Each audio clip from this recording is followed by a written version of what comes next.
What's up, everybody? Good to see everybody in chat. Thank you all for being here with the Late Show with Gray. All right, folks. So I want to say a couple of things before we get started and say some hellos. First, if anybody's coming across this video, this is a live stream, so it's roughly about an hour long. If you catch this on the replay. And I got some things to go over before we get into the meat and potatoes of the live stream.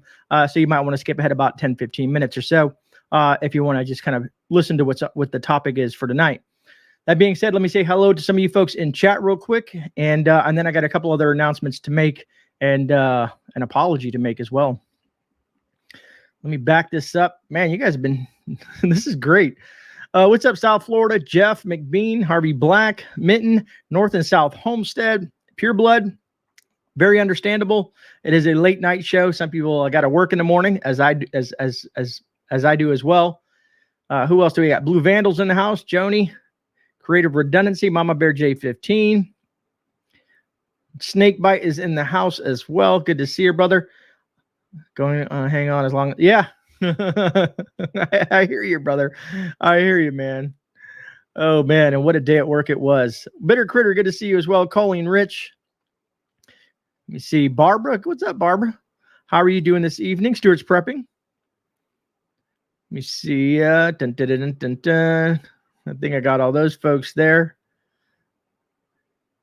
Let me see the importance of your iron diet. Just making sure I'm not missing anything important. Yarn, what's up, Yarn? Good to see you as always, Yarn. JT. Sherry Leach, hello this evening. Dobby, good to see you as well. I'm pounding your name away in my head. So Dobby. I just want to make sure I get it right. And that, to me, I think I'm doing it right. Oh, man. Who else do we got in the house tonight? Let me see. Dun, dun, dun. I'm scrolling fast. JRC, you just saw you scroll through. Elizabeth, Shadow Scout, sweet. What's up, brother? Good to see you, man. Miss you on your Saturday streams. Funny enough, Shadow, sometimes I'm lurking in the background because I'm at work. And I'll put it on, just like I watch Rudy's live streams as well, and I'd be putting them on. Sometimes I'm just kind of being quiet. I was on Jennifer Cruz's stream the other night, and I waited till the end. So she did her piece and said her message, and then said hello to everyone. I do that sometimes. Hang out in the background, because I don't want to take away from the message or the content, because if I say hello, usually a lot of people like to say hello, not saying I'm somebody cool or not, but you get what I'm saying. What's up, Angela? Good to see you as well. D. Brown from Wisconsin. A couple folks from Wisconsin tonight. That's awesome. What's up, Jan? How you doing tonight? All right. All right. I'm DJ OT's in the house. RP Strange. What's up? I know people are like, what are you doing with your hand? I don't know. I don't know what I'm doing, man. Jeff says it's like waiting for a tomato to turn red. I have known to turn red, Jeff. I have known. Richard Moore, what's up? All right. I'm trying to go a little faster. Karen Murphy, hello. Jeff. Montana Sky. Let me see. Make sure I'm Blue Vandal. I don't know if I caught you yet. Jackie Perez. Hello. Anita McNutt. It's just funny. Oh, man. Where my brain goes sometimes. All right. What's up, Brian? Teresa D. Ann Palmer. Lewis. Potato Head. Sunset. Little Lone. Teresa D. Let me see if I say this right. Andre Hernandez in Michigan. What's up, brother? Hig Homestead. Good to see you as well. Life with Bobby. I think I got Mama Bear. Ethel is in the house, everybody. Dr. Eric Kessel is here as well.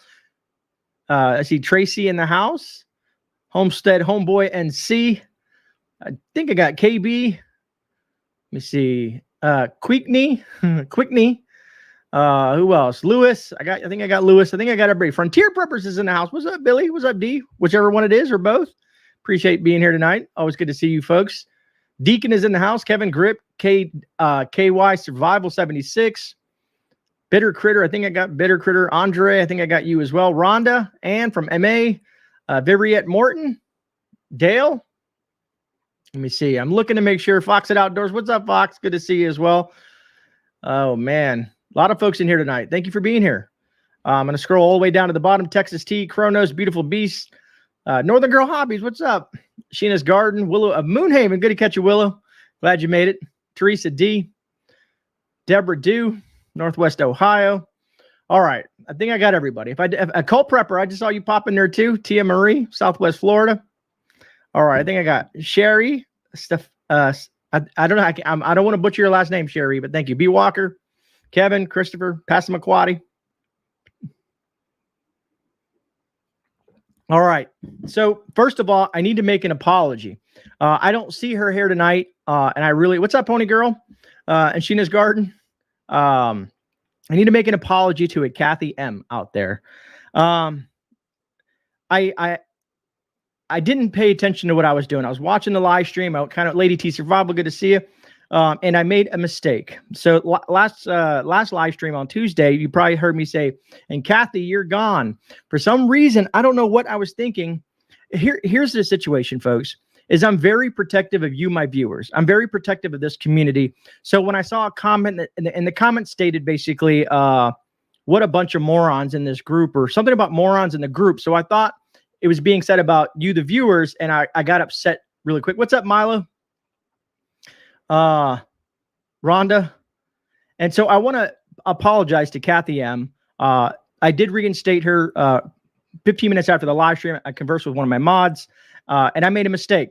So from now on, moving forward, I'm not going to touch the chat when it comes to banning people, nothing like that. I'm going to leave that 100% up to the mods, because you guys have a better understanding of what's going on than I do.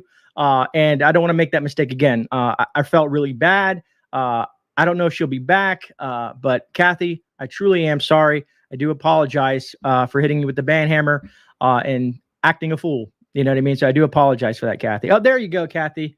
I'm so glad you're here. I was like, it really bothered me. It really did. What's up, Angels Arrived? It really bothered me. And I tried to search for your channel. I tried to find a way that I could find you and get a hold of you. But I do apologize. So what's up, RC? Anyways, Montana Sky. So I just want to be upfront with that. You know what I mean? I make mistakes. I'm human, and I do apologize. All right. Yes. People kept on asking me too what was going on, and I just jumped the gun, folks. I just jumped the gun. All right. So we got the hellos out the way. I got my apology to Kathy. A couple other things. So I didn't do a video yesterday. I really wanted to. I get upset sometimes when I don't get a chance to do a video, but it was my middle son's birthday. And also I had some, I want to say wreckage, but I have some things going on in the garden that's been taking up a lot of my time. I have there's a specific where you get black spots on your tomato leaves. It starts with an S. So I'm having to fix that with some copper fungicide. And also I'm dealing with some of these, my wife likes to call them army worms, but they're a type of caterpillar. So I'm dealing with a few things. And so I was focused on that, focused on my son. It was just a lot of things happening on Wednesday, and just time got away from me. Yes, Jeff, I am human. I appreciate that, Elizabeth. What's up, Richard Moore? So anyways, I want to ask you guys, the viewers, for a favor. Okay. A lot of times we talk about the food situation, right? And there's a lot of folks that are non-believers that there's a food crisis out there and food shortages and supply chain issues and stuff like that. So on Thursday's stream, if you guys can, my email's down below. Anybody who happens to go shopping this week before Thursday, if you can get it into me by Thursday, by next Thursday. No, I can do it. I might do it Tuesday or Thursday, depending on how many pictures I get. If you're in a grocery store and you see holes, if you see missing products, please take a picture and send it to GreyManPrepping@gmail.com. I want to put a collective of all these pictures because I want to see what's going on in Wisconsin, Michigan, California, Oregon, New Mexico, Arizona, wherever you happen to be at. If you can just take a snapshot, if you happen to run across it, I'm not saying you have to fake it or anything like that. I just want to know what's going on in your neighborhoods because I come across it myself, and I got some pictures to show you. But I want to put a bunch of pictures together of everyone from all my viewers to see where we're truly at around the U.S. When it comes to the supply chain and the food issue and what you guys are seeing.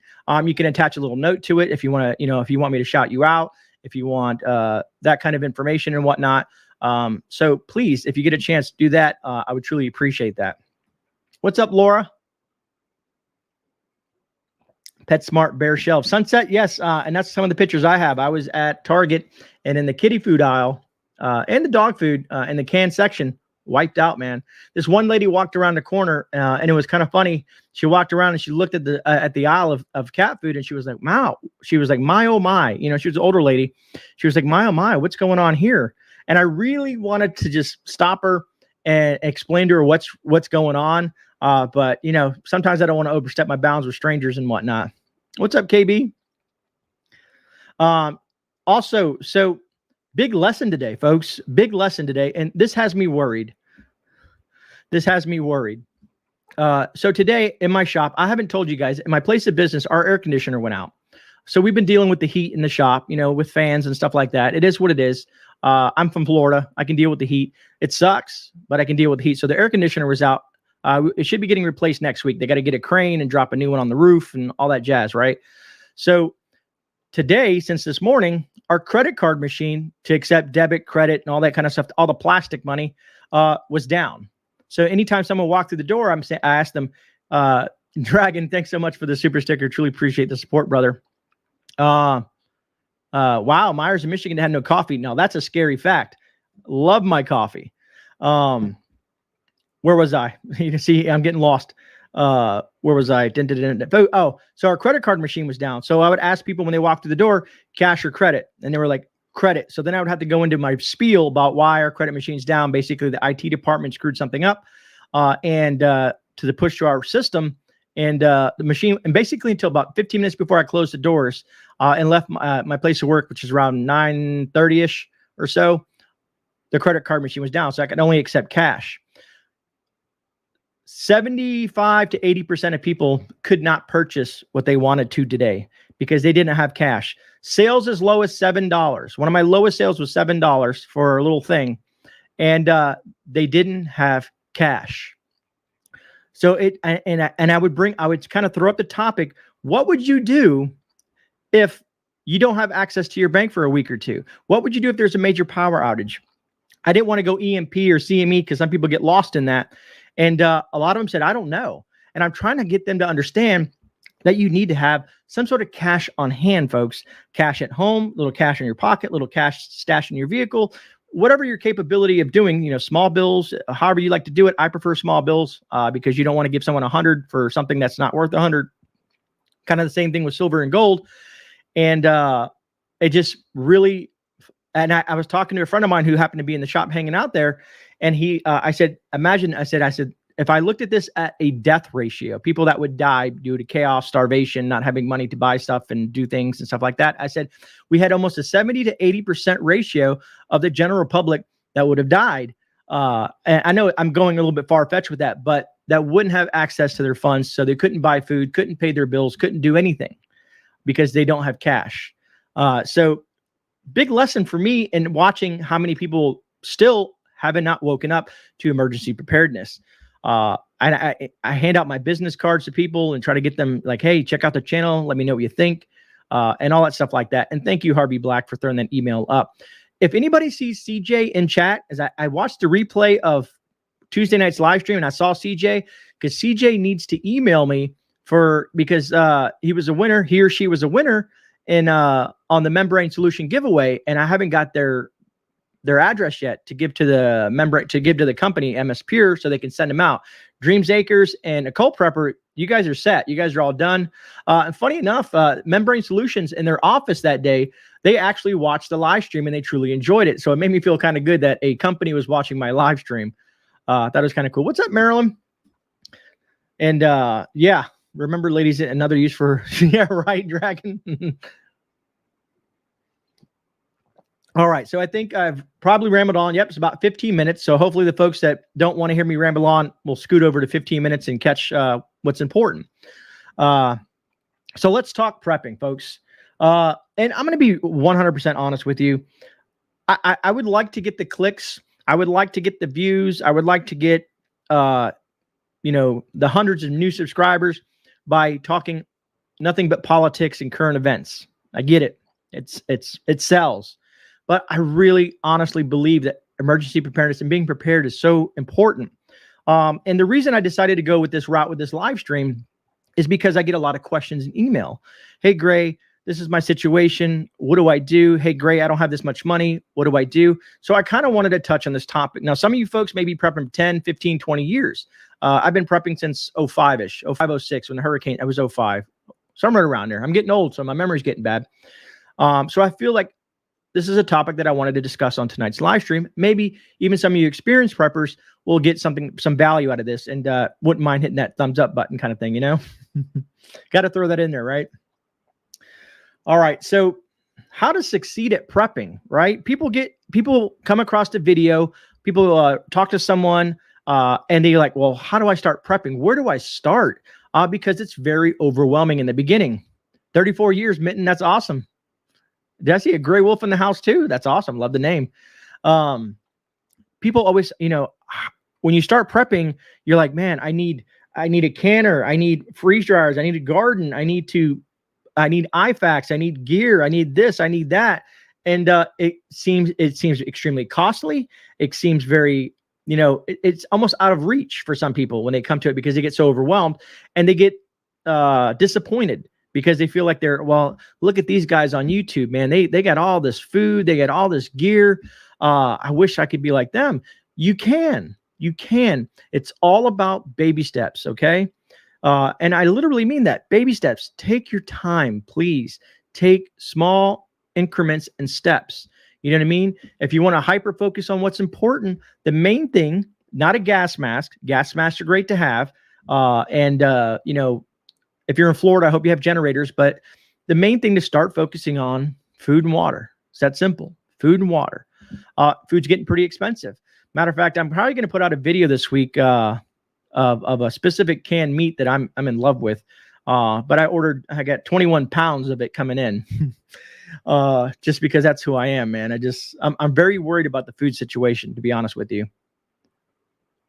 But Bidone cost me so much this past year. Roger that, potato head. Poor country living. Good to see you.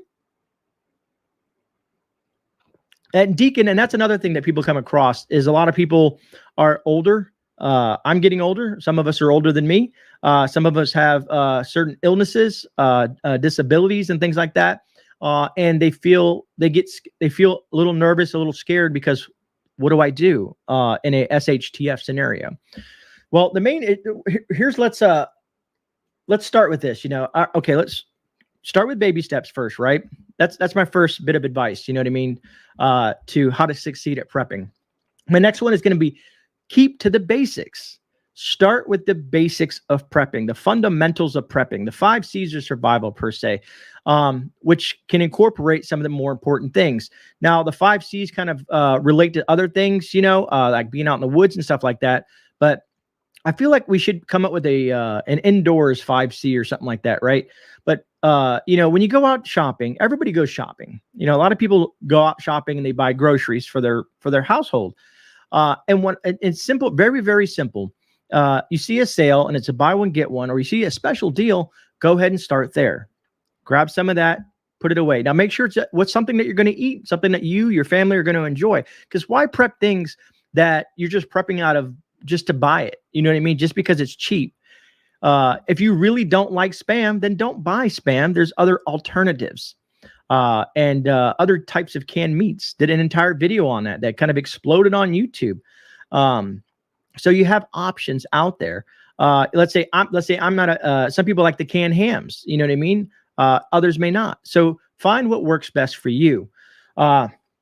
Another thing, and I've kind of talked about this in the bug out video, or not the bug out video, the bug out bag video, is gather important documents. That's free. That's no cost to you.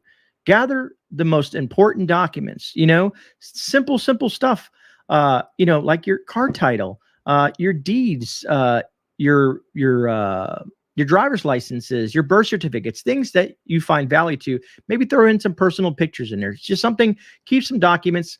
If you want to, if you can make photocopies of the stuff because you have to keep your license on you at all the times. Spam is yummy, right?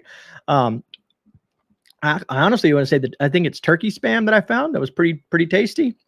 Anyways, but you know, that's a simple start, is gathering important stuff and putting it together. Building a bug out bag is not as complicated as some people make it out to be. And it doesn't have to be as expensive as some people make it out to be, because as long as you start with the basics and you build on you have to have a foundation. Every great house is built on a solid foundation. Every great company, everything, every government, anything that you can think of is built on a nice, solid foundation. So if you lay this foundation and you build this foundation solid, everything from there will start to fall into place. Like currently, me and the wife are looking at the new house that we're going to be moving to here in July, which should be quite interesting. Is I'm looking at building an entire room into a almost like a little mini grocery store. And I'm looking at water storage. I'm looking at my food shelves. And I'm probably going to have to invest about $1,200 to get what I want, to organize it to the point where it's like walking into a grocery store. Everything is FIFO, first in, first out kind of thing, and stuff like that. I want it to be extremely super easy, organized. You walk in there. Okay, we have 22 cans of chicken. We have 32 cans of beef, 16 cans of pork, 28 cans of corn, and so on and so forth. I want it to be super streamlined, super organized. That takes time. I've been doing this for this long, and I'm now getting more organized, and I'm building out a bigger pantry. Because the weird thing is, folks, is if you notice most houses these days, most newer homes and stuff like that, pantries are so small. It's like they're trying to integrate you into this society where you only should buy 2 or 3 days worth of food, because they feel like that's what life is. You go to the store, you buy a couple days worth of food, and then you go back, in a few days and get some more food. But as we know it, as in the emergency preparedness community, that just won't do, because you have to expect the unexpected. Think about, I thought about this as a really great thing. Let's say if you've been prepping for a couple of years and you got all this food and water and supplies stocked up, and something happens where you lose your job or you get a divorce or someone dies, right? And you're hit hard financially, and you had to use some of your preps to get you through those hard times, not even being an SHTF, but just to get you over a financial hump would be nice, because you won't have to buy food, because you have all this food prepared, be it if you're canning, dehydrating, canned goods, freeze-dried foods, gardening, whatever that you happen to be doing and investing in. And I was talking about someone this the other day. I said, I like to do everything in excess to the point where I have redundancies placed, like creative redundancy. I love it. But so if I run out of canned goods, I have my freeze-dried foods. T-Spin, thanks for the super chat, and welcome T-Spin to the channel. First time I've seen your name. Thank you for the super sticker. Truly appreciate that. Thank you so much. So again, if my canned goods fails, my freeze-dried foods, how do you want to call it? My home canning supplies fail. If something fails, I have a fallback. Okay. And then the garden, because let's say I depend solely on my garden for food, which is mostly vegetables and fruits and stuff like that. And then you want to do some hunting for meats. Okay. So let's say you can't find animals to hunt because they've been hunted. If you notice the Great Depression, things were hunted almost not to extinction, but basically hunted out of the area. You know what I mean? People couldn't find stuff to hunt anymore. And they went some really, some routes that you probably don't want to go to unless you like eating rats and other weird stuff like that. But people do what they have to do to feed their family and survive. Anyways, that being said, if my crop losses, let's say like right now I'm dealing with these bugs and these fungicides, and I have a huge crop loss, I have my canned goods. If let's say for some reason something happens to my canned goods, I'll have my freeze-dried foods. So have these redundancies in place and build them up over time. Because freeze-dried foods are very expensive. And yes, there's cheaper ways to do it. Canning your own meats, canning your own vegetables and stuff like that. A lot more affordable than doing the freeze-dried stuff. But I personally like having the freeze-dried foods because I know I can put them somewhere and forget about them. I know I don't have to worry about botulism. I don't have to worry about anything. I just know I need some water and I can rehydrate this and feed my family. So there's certain positives. There's always pros and cons to everything, be it canned goods and freeze-drieds and all that stuff like that. All right. So I went way off with the food thing, but it's just that important. Muska Oma. Hi from Ontario, Canada. What's up, fellow? Another Canadian. Carolyn Smith. Hello. All right. So moving on to number 4. I have a list, folks. You know me and my list. I just love lists. Is developing communications and a transportation plan. So communications is huge. I said this in my intro video that people come across when they first come across my channel, how important it is to have a plan. And again, this is free. There's no cost to you, no cost to the beginner prepper, is to put a plan together with your family. If let's say hurricane, tornado, economic collapse, have different plans in place for different situations. And if you're going to be using transportation, be it bike, motorcycle, RV, car, van, whatever that you may have a transportation plan for if you, let's say you and your husband or uncle, aunts, grandparents, everybody has different cars. Hey, this is where we're going to meet. This is where we're going to load up. And this is where we're bugging out to. If bug out location 1 is bad, then we go to bug out location 2, just having those redundancies in these plans. But the key part of it is having the plan, to establish the plan. If we lose power, let's say the power drops off tomorrow morning, I wake up, there's no power. We have a plan. And some people are great, like Van City Prepper. I saw in her interview with Angry Prepper, she has a little book, and you can do that too. Print out a sheet, type something up. You can find some stuff online as well. And okay, electricity went out. These are the things that we do. This is where everything is at, and know where everything is at. Also, do drills. Do some practice drills with this stuff. You know what I mean? Shut the power off for a day. Play around with this idea. And okay, I have flashlights here. I have puck lights here. I have solar generator, whatever that you may have, and use the products and see how they work for you, and condition yourselves to be without power. So having a plan let's say for a hurricane, having a plan for a tornado, having these different plans can be beneficial to you, because then everything is not such in a chaos situation. People, they'll get together and everybody knows the plan. Even go over this with your kids. Make sure they understand the plan. I know some of the younger kids, are a little bit more complex, the 2, 3, 4-year-olds, but there's some smart 5 and 6, 7-year-olds. Some of these kids will be like, this is fun, mom and dad, not realizing the situation, but they'll, as you stay calm, they stay calm, because you don't want to incite that fear. You know what I mean? Because once fear is catchy, it's like the Charlie Victor. It's catchy. So you want to instill calm amongst your family, and having a plan will help you do that. What's up, Phoenix? Jacob Metcalf, we go across the U.S. camping during the summer to practice. That's awesome, Jacob. Great way to practice. Dreams Acres, my 3-year-old knows the drills. That's awesome. I love reading stuff like that. What's up, Chief? Appalachian?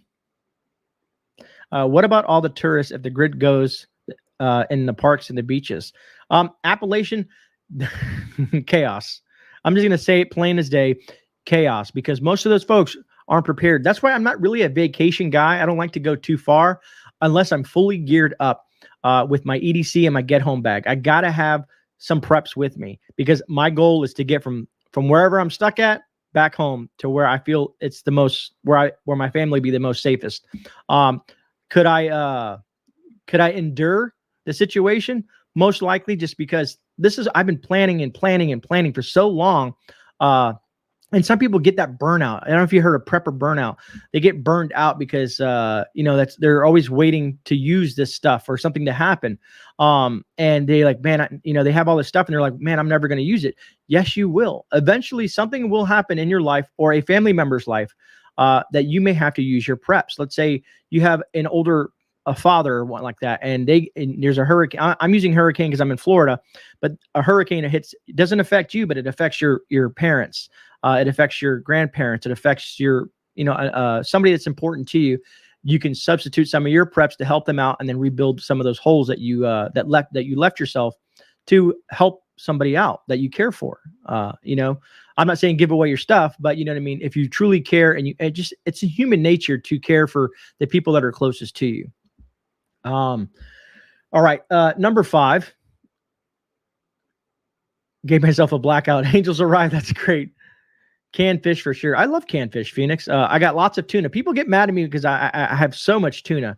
I'm into tuna, salmon, mackerel, sardines, great assortment of fish. You know what I mean? I could literally hyper focus on something and make a video of it. Instead of saying canned foods, I could be like canned fish, canned chicken. What are my top favorite canned chickens? What are my top canned fish? And go through that process. But I figure people will probably get tired of that. But anyways, number 5 is learn basic skills. So here's what I mean by basic skills.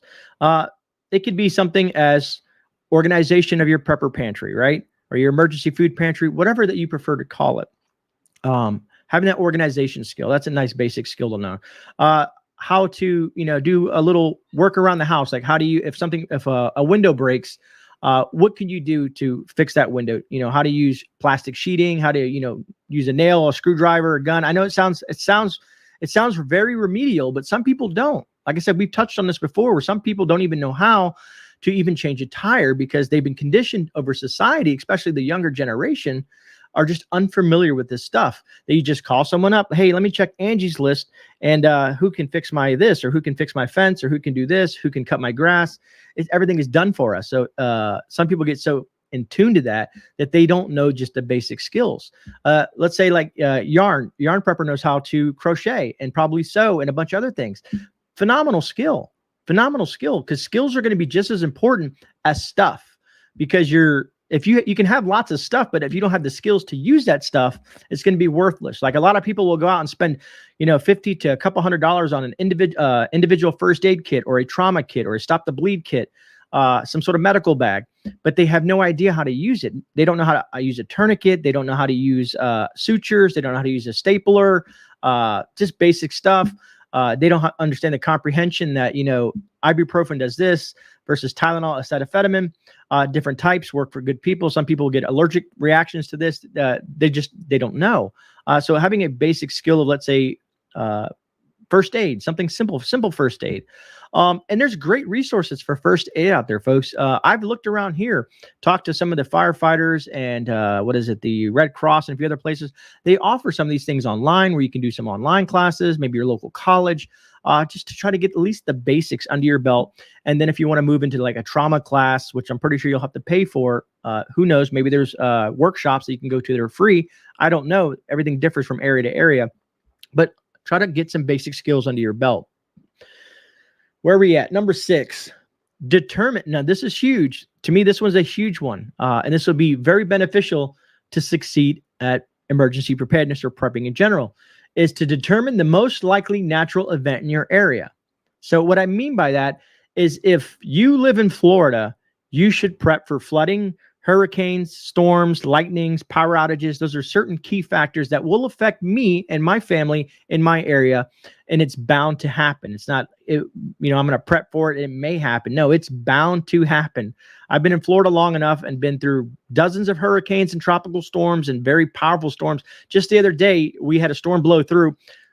It collapsed my shade house, messed up some of my plants, and that was just an afternoon storm here in Florida. Matter of fact, in Orlando today, there was hundreds without power, a couple collapse of people's roofs and stuff because these nasty storms come off the ocean. We have an east and western sea breeze. They kind of hit together, or we'll have a front move through, and they move through quick, and they pull power from the ocean and create these nasty squalls that we have here on land, spur tornadoes, power outages, all kinds of stuff. So that's in my area. Now, like if I'm in Wisconsin, I might be prepping for, let's say, a snowstorm, a blizzard, an ice storm, and things like that. I don't know how the summer rains and floods work in Wisconsin because I've never lived there. Let's say you live in Kansas, 100% tornado alley, and so on and so forth. California, earthquakes, wildfires. So you can see how, number 6, determine the most likely natural event in your area and start preparing for that. You want to prepare for a nuclear disaster. Awesome. But that shouldn't be your first priority. Your first priority is what is going to happen sooner than later. Being prepared for EMPs, coronal mass ejections, and nuclear disasters, economic collapse, supply chain disruptions, pandemics, and stuff like that. Yes, those are things to prepare for, but you need to start with the basics, because once you have that fundamental core of basics underneath your belt, you'll be able to transition some of those preps into other stuff and then build on that. Hopefully that makes sense to you folks. Snowing now, 6 inches. Really, Cherie? 6 inches of snow, man. It's we're actually getting some cool weather here, which is great. It's going to be in the 70s and maybe high 50s in the evenings, but it's not going to last long. Florida has already hit we're coming into summer, and we're going to come into summer hard. Sherry, it's been 19 degrees there, snowing for a straight week. Wow. That's nuts. I had no clue. This is how unfocused I am on the rest of the world and so hyper-focused on me. What's up, North Shore Preparedness? Good to see you, my friend. Was rain and wind here today, currently 6 degrees Celsius. Wow. Ordo says, we keep looking for a home with land, but the areas are prone to hail. Not move too fast for me, move to hail and tornadoes. Got to keep our mind in those. Honestly, I'm glad you brought that up, because if you're going to buy a house, if you're going to buy a homestead, you really need to do some research into where you're buying this house at. Is it flood prone? What kind of natural disasters have happened in the area? Are you prone to wildfires? Are you prone to hurricanes? And so on and so forth. So it's good to kind of like look in certain spots, especially if you decide to really, pull up roots and move into, let's say, the Ozarks, and you're trying to, get away from the coast, or you're trying to get away from California or New York, and you're trying to pull up roots and start somewhere. If you move somewhere and invest that kind of money, you really want to have a good idea of where you're going and the climate, the environment, because Florida has its pros and Florida has its cons. Its pros is we kind of almost have a perpetual growing season, at least in my zone. I'm in zone 9B. You can Google that on the map. It's kind of the central Florida, East Coast, a little bit of the West Coast region of Florida, kind of like the center part of Florida before we get into zone 10. And it's almost a kind of like a perpetual growing season, but we still have to plan things out. Like say, I can't grow spinach and lettuce and some of those type of plants in July because the heat will just destroy them. Now, if I want to take a step and do a shade house and kind of, maybe make it a little cooler, and if I can drop the temperature, I can still probably work with it. But just throwing them out in the garden is not going to work. And I've been learning things about grow bags that I plan on going over in some of my gardening videos, some pros and cons with those as well. What's up, South Florida? People need to realize that they don't need to purchase expensive stuff to survive no matter where they live. I agree, South Florida. You don't, I've done a Dollar Tree video and took the stuff. We did a Dollar Tree video. We bought some, I think we spent $20. Did we spend $20? Something like that. I spent $20. And then went out and showed you how durable they are and what was good and what was not. You can find some good stuff at Dollar Tree, even though it's $1.25 now for most places. But, small things like, what are they called? The tea lights, the tea light candles, or just full-size candles, matches, tarps, Band-Aids, medicines, stuff like that, relatively cheap versus other places. Now, was it Yarn? Yarn Prepper might have showed me that she found a better deal from the Dollar Tree she found a better deal at Costco for medicines, and it was a lot cheaper. So always kind of like do a little bit of research before you're going to go invest some money into your preps and look for the best deal, because anytime you save money on a purchase that you're going to make for your emergency preparedness kit, you can take then that money and add and buy more preps with the money that you're saving or whatnot. Yarn Prepper says, can someone test this link? You don't need to donate. Testing support, GreyMan.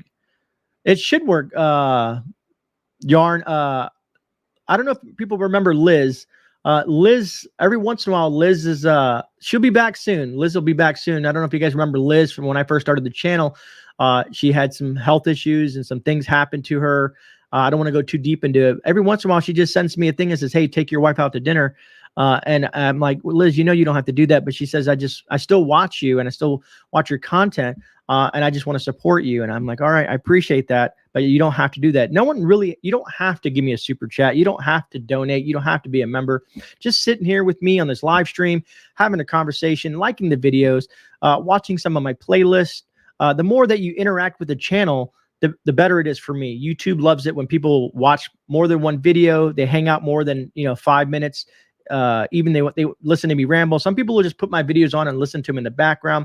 All that kind of helps. Watching the commercials for 30 seconds, that helps. Things like that. So you don't have to use physical cash. Sure, it's wonderful, and I love getting that things because it's awesome. Because I like to use that money down the road for giveaways, to put back in the channel for like gear, better equipment like cameras and monitors and stuff like that. But it's not something that you have to do. But I appreciate it. Anyways, back to what we're talking about here before I get too far sidetracked. Lamp oil. Lamp oil is awesome. And, Lady T, I'm glad you mentioned that, because lamp oil, when you buy lamp oil, you need to buy the wicks too. You want to make sure you have that and get there's these yellow, they look like yellow gas cans. I know some of you can use them for diesel because there's like 2 or 3 different colors for gas cans. And one of them, I just label it with a big black marker that says lamp oil, because lamp oil, if you keep it in you buy the plastic thing of lamp oil and you put it on your shelf, if you notice after a year or so of not using it, it'll bleed through the cheap plastic that it comes in. So I like to put it in a better container, because the last thing you want to do is get in lamp oil all over your garage. Something starts to spark, and then you have a fire, and then you're in a really nasty situation. Number 7. We've kind of talked about this one, but I have it on my list, is plan for a power outage. I mean, I want to click on that yarn. I'm going to open link in a new tab and see what it does. Yep, yarn, it is working for me. It is working for me, yarn. It took me straight to Cash App. Some people don't even know what Cash App is. It's just an easier format. I use Cash App all the time to make purchases and pay for things that I really don't want to know where they're going. And I don't know how to explain that, but because it's not even under my name. But anyways, let's move on to number 8, because we already talked about learn to plan for a power outage, just because power outages happen everywhere. No matter what state you're in, power outages are bound to happen sooner than later. All right, number 8, I said you got to learn how to shelter in place. We heard the word shelter in place all for the last couple of years, right? And now we're hearing in the news, we're hearing this in the news now, and you guys know who I'm talking about, is saying that if there's an increase here in the fall, some states, not Florida, but some states, we're going to reinstate and go back into a lockdown mode. So learning how to shelter in place, be it, let's say you have a nasty storm coming, learn how to deal with that situation. Learn how to make sure you, like I said, you have that plan, and you're like, okay, there's a nasty storm coming. There's a blizzard coming our way. We're looking at, 22 inches of snow. It's going to be freezing outside. It's just going to be nasty weather for several days. Well, to learn and plan for that, and you, especially if you have small ones, or maybe you have family over, or maybe, everybody's going to get together in your house and hunker down for the storm. We do that sometimes here in Florida with the hurricanes, is that, have some board games, have some cards, have some fun stuff set aside. And, part of that learning to be in there and having ways to cook food, having your water, all that stuff like that. So learning how to shelter in your home, or bug in per se, because they're using the term shelter in place because that's the most common thing that people have heard. But honestly, shelter in place means bugging in. You know what I mean? That's how I look at it. You're going to be bugging in for the duration of a storm, or bugging in for a certain scenario. Mennonite Farmhouse, good to see you as well. Hig Homestead says, Gray, I sold my house. Real estate agent called and said inspector found a sealed ammo can in the attic with RIP Sam on it. I forgot about the cash. They actually thought it had remains in it. Really, Hig? That's hilarious. That's hilarious, man.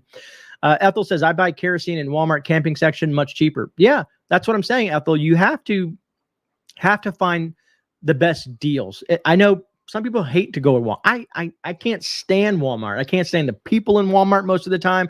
I can't stand the workers there. Everybody's rude. It's just a nasty place to shop.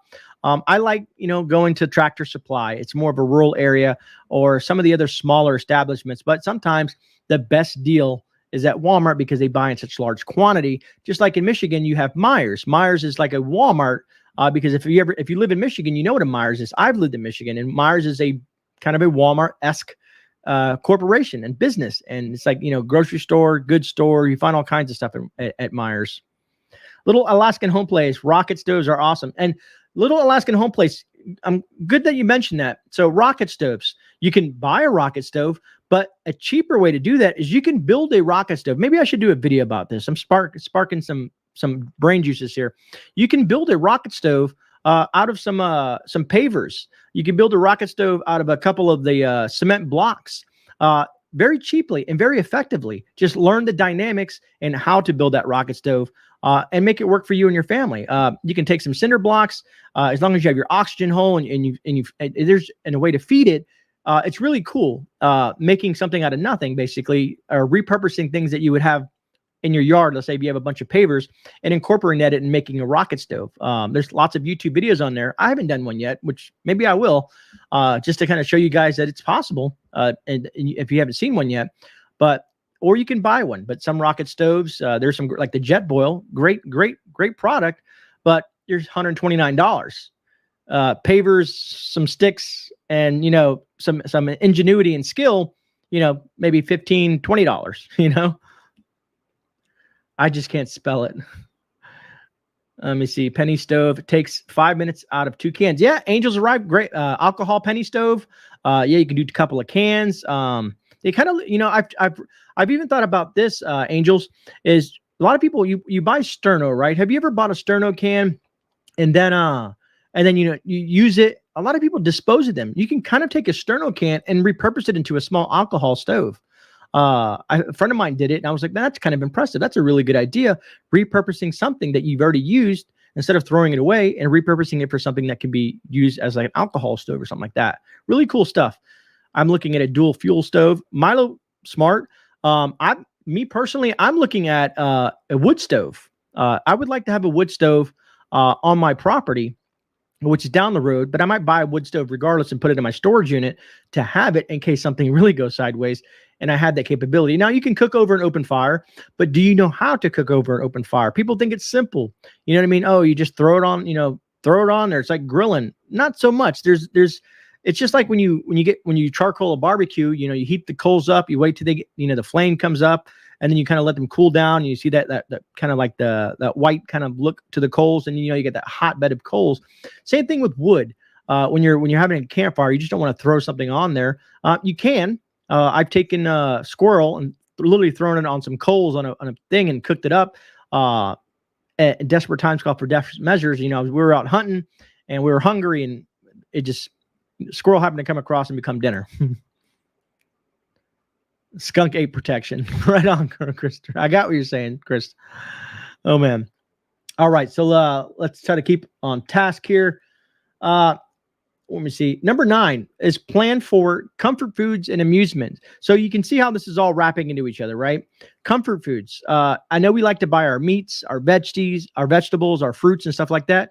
But sure, you might want to have some peanut butter and jelly. That's kind of a comfort food for some folks. Maybe you want some cookies, some snacks, some chocolate, some hard candy, because hard candy lasts quite some time.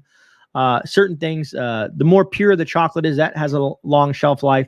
But have some sweets. You always hear that term. You just don't want to survive. You want to thrive. You want to just not be like, oh man, this sucks. I'm eating rice and beans for the last 2 weeks. Man, have a little fun. You want to have some of those nice things in there. You know what I mean?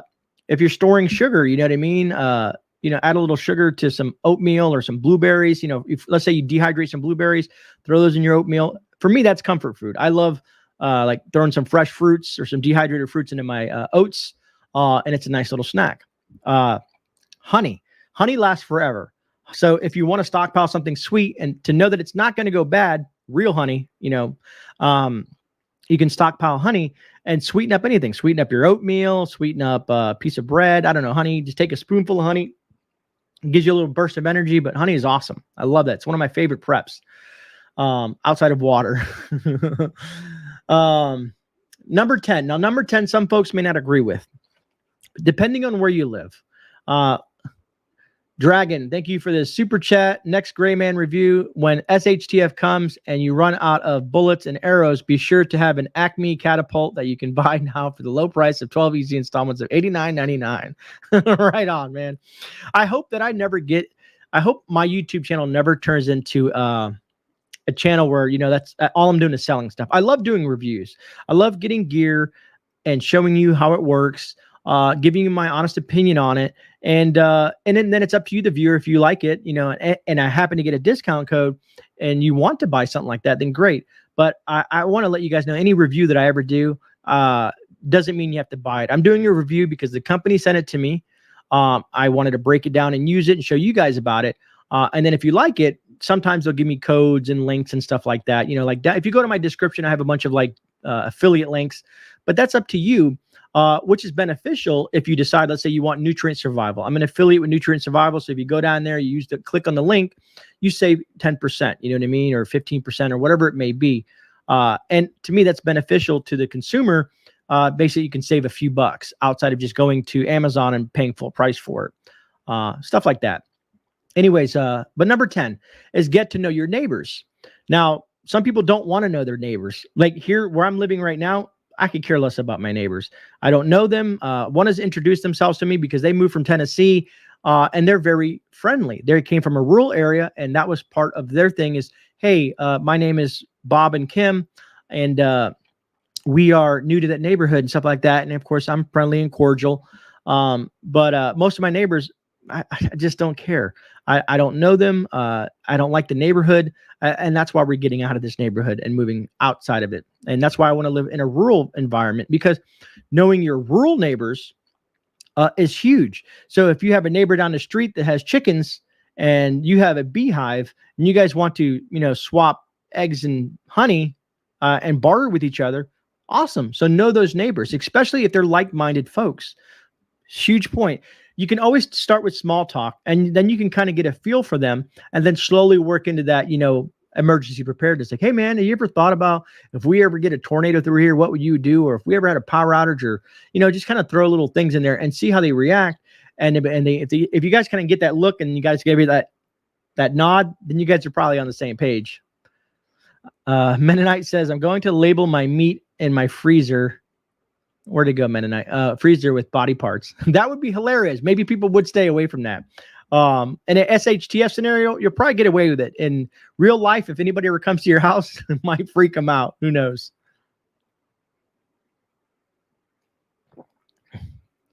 Dragon Slayer, good to see you. Hawkeye, yeah, Hawkeye. If you ever get a chance to get out of New York, brother, do so, man. Cities, those heavily, densely populated cities like Chicago and LA and New York, places like that, even in some of the rural areas like in Memphis, Tennessee, Louisville, Kentucky, some of the more, they're not as populated as New York, but you kind of want to, another day in the year, right? You kind of, that's a really rough scenario, because, if even in the smallest little sparks of SHTF, I mean, like if you Hawkeye, you've been there for most of your life, I think, right? Did you go through the blackouts? Did you go through Sandy? When the criminal element will take advantage of those situations and exploit people. And just imagine that on a grand scale, how bad that would be. Very scary for the folks that live in those cities. Anyways, so that is basically, to me, some simple steps to be successful at prepping. You know what I mean? And like I said, certain things like building a stockpile of, food and water and medications, first aid supplies, having some, cash put away, some small bills. If you can get some silver, I honestly, I like silver, because if the dollar falls apart, I want to have some sort of wealth retention. Not that it's saying I'm unwealthy, but it's a way to have a barter tool outside of, let's say, nicotine, outside of alcohol and things like that. James, I agree. And I apologize for you folks. We try to keep it family friendly on here. If you can use some other word like a crap show or stuff like that, because we do have kids that, believe it or not, watch this channel with their families. Some people will turn on Grey in the evenings and watch them on the big screen, which is really weird when you think about it, because I'm sitting here just talking to a camera. But I told my wife what I imagine is, let's say we have 168 people in chat. I imagine myself as I'm on a stage and I'm talking to an audience. So I feel like you guys are my audience and I'm on stage and you really are there. You know what I mean? So I try to like put myself in that situation, because that's kind of how it is, except it's virtual per se, right? I have 3 bars of silver, 1 ounce each. Figured I might need to make. That's a Lady T0. That's a good point. Bitter Critter is angry in chat. I don't think so. Elizabeth, thank you for the super chat. I like the Walmart greeters and how Walmart gives work to individuals that might not find work elsewhere. Elizabeth, there's some, like I said, Walmart does some good things. What I don't like about the company itself is they are extremely wealthy. The Waltons are extremely wealthy. And the way I've worked for Walmart a long time ago. I worked for Walmart, and once you work for them, you kind of learn some things. They're not as family oriented as you think, but they do help people with, let's say, Down syndrome, the elderly, people with disabilities, and the greeters. That's a nice job for someone who's on retirement and wants to make a few extra bucks to supplement their retirement, because we all know Social Security is not much money. Van City Prepper, good to see you. Thank you so much for the super sticker. Cheers with the coffee. Great interview, by the way. I enjoyed that. I was in the background. I was watching you, and you impressed. You impressed Angry very well. That's pretty cool. I enjoyed that. Dakota Hayes, I agree. That's just my personal opinion. I think Walmart sucks. It gets too crowded. I just get antsy because I just don't like massive crowds of people that I don't know. And I always think of Black Friday events, and if anything ever happens in Walmart, just imagine the chaos, especially at like peak hours. So if you're going to go to Walmart, try to find where it's the most quietest, maybe in the middle of the night sometime, you know what I mean? Sneak off there and get some of the things that you're looking for. Unfortunately, the only time I go to Walmart is to kind of pick through the garden department, which is usually not that many people in there, because I can find some tools and some other odds and ends there that are cheap. But I do, like I said, I do shop around. Let me see here. I want to make sure if I had anything else in my things. Oh, one other thing I want to go over real quick is being a prepper it can be overwhelming and can be taxing for some folks. Sometimes you have to what they call take a prepping break. And I know some people are they're 100. They're I don't want to say what I want to say, but because there's a way I can word this, but it's not appropriate. But some people are just nose to the grind. There we go. They have their nose to the grind. They're canning, they're dehydrating, they're stocking, they're purchasing, they're practicing, they're doing this and this and that. Don't burn yourself out, folks. Take a break sometimes. Go out with the family, get some ice cream, go to the beach, go to the mountains, depending on your area. Take a prepping break. You know what I mean? Take a step away sometimes and just kind of like regroup, regather your thoughts.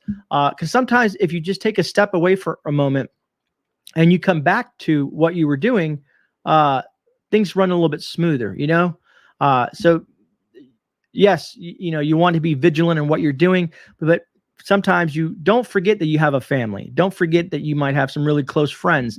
Don't forget that you have a life outside of this, outside of your prepping needs per se. Some people may not agree. You know what I mean? I understand that, but that's normal. We can't agree on everything, but take a break. You know what I mean? Because what about if you were prepping for a year straight? Your nose is to the grind. All you do is focus, prep, and then you lose someone that's close to you, a best friend, a parent, whatever. Something happens. Wouldn't you regret that you didn't go and spend maybe a weekend or a day with that person? Hug them, go fishing. I was thinking about this the other day. I was like, man, I would love to get my son, my oldest son, and my dad together and have 3 generations go on the lake one day and just fish and spend time and laugh, talk about things, and just enjoy each other's company, because that would be so relaxing for me. And I think it'd be relaxing and enjoyable for my father and my son as well. So that's something that I have planned down the road. They don't know about it yet, but that's what I have planned that I want to put together. It's kind of like a little break from life and the nitty gritty and the hustle and bustle, to spend some quality time.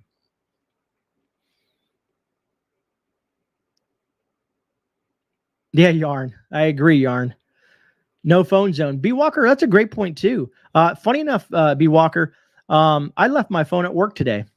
I noticed when I got home, I left my phone at work. I'm not freaking out. I don't care. It is what it is. I'll be there tomorrow. My phone will be there. It's locked up. So I won't have my phone for the next, 12 hours or whatever. No, less than that, because I got to be at work, get up at 7. I won't have it for about 8 hours. Some people will freak out and they will lose their mind if they don't have their phone for 8 hours. They will literally lose their mind. They'll go nuts. For me, it's like, I use it for certain things. Other than that, if someone really wants to get a hold of me, they can just come here and knock on my door or something like that, Fishing is very good for the soul, Gray. I agree, Little Alaskan Home Place. I love fishing. I love hiking. I love the outdoors in general. Mother Nature is a beautiful thing. Do you ever just go out and just look at the stars with your let's say your wife, your husband, your kids or anything like that? Just stare up at the stars and relax, or go park at the beach, or go park. I say beach because this is where I'm at, and listen to the waves and just kind of sit back and maybe drink a coffee and just enjoy the evening. Maybe have a little campfire, and cook some s'mores, marshmallows, and graham crackers, even though it's not the season, but just do things that to enjoy life. You know what I mean? Because we can't always have our nose to the grind. We need to have those bits of time where we enjoy being alive and enjoy being around folks that we care about. because you just never know what's going to happen. Because if anything ever really goes sideways, you're going to be so busy, surviving, that you might lose, you might not have time to do some of those things. And some people say, well, no, Grey, we'll be fishing and hunting and stuff like that. Yeah, but you'll be doing that for survival. You won't be doing that for fun. There's times where you want to do things for fun, not out of survival or necessity. Scar, good to see you. I woke my son up to go look at the stars. He loved it. North and South Homestead, that is amazing. That is beautiful. That is awesome. Hudson Valley, good to see you, my friend. Good to see you, man. Good to see you. Grey, you're making me hungry for s'mores. I know, Carol. I hate when I do that too. Once we get on the food topic, I get hungry. It's late at night here, or at least in my area, and it just gets crazy. But folks, look, hopefully you got some sort of value out of the conversation this evening. I know it wasn't too much in chat. Dragon, star navigation is pretty cool. But hopefully you got some sort of value out of this. You know what I mean? When I do a live stream, I don't want to just sit here and talk about nothing. Sometimes I would like to. I would just like to talk with you guys, but I feel I need to bring something to the table as value, as educational and informational for you folks. So that's why I try to come up with at least some sort of topic for the live streams. Even if we go sideways and we start talking about movies and food and stuff like that, I just want to keep some sort of education or informational stuff inside of it as well. Other than just, I don't want you to waste your time just listening to me ramble on about something that has no relevance to life, I guess. I don't know. Sure, I would love to do some. We can always do that. You guys can always say, hey, Grey, let's do an open forum night. Let's just have fun and talk. I'm 100% with that. I'm really keen on working with my viewers and understanding what you guys like to see, on the channel. You know what I mean? Because yeah, it's my channel, but I still get a lot of feedback from you guys via emails and comments and stuff like that. And that's where I derive some of my stuff for my videos, is through that. Let me see here. Yep. Okay. Anyways, folks, look, I want to say I truly appreciate you guys. You guys really make this worthwhile. I love seeing all the new names. I love the people that have been here for so long. You guys are amazing people. And this is what I love. I love doing YouTube because of this, because of the community. It really means a lot to me. You guys have become a part of my life. For over the last year, we have built something together here, folks. And I hope it continues to grow and we'll bring more people into the fold and get more people educated on emergency preparedness. To me, that's so important. That's the whole premise behind starting a channel, is to educate and to inform people on becoming more prepared, so that if anything ever does happen, that you have one step ahead, one step forward, and keeping you and your family and others safe. And then also spreading that message to other folks, say, hey, I watched GreyMan, or I watched North Shore Preparedness, or I watched Angry Prepper, or I watched whoever it may be, and I learned something, and then teaching that to someone else. You know what I mean? Right on, Dragon. Right on, Dragon. I'm never going to live that one down, Dragon, but thank you for the super chat, brother. Always appreciate your support. Yes, gives value. And yes, Carol, if you could give it a thumbs up, I appreciate that, folks. I truly do. Other than that, have a blessed evening. Enjoy your weekend. Guys, I will see you guys back on Sunday on the Sunday SHTF report, where the crap has hit the fan. I almost slipped it there. That's when we get into current events and political stuff and stuff like that. All right, so I will see you guys on Sunday at 6 p.m. Eastern Standard Time, as long as everything runs smooth. Sometimes we're a little late, but we try to gear at least by 6 p.m. But thank you all for being here. Mods, love you guys. You guys know this. You guys are the glue to the Grey community. So other than that, please, everybody, stay safe out there. God bless. And I'll see you guys in the rebound. This is Grey, and I'm out.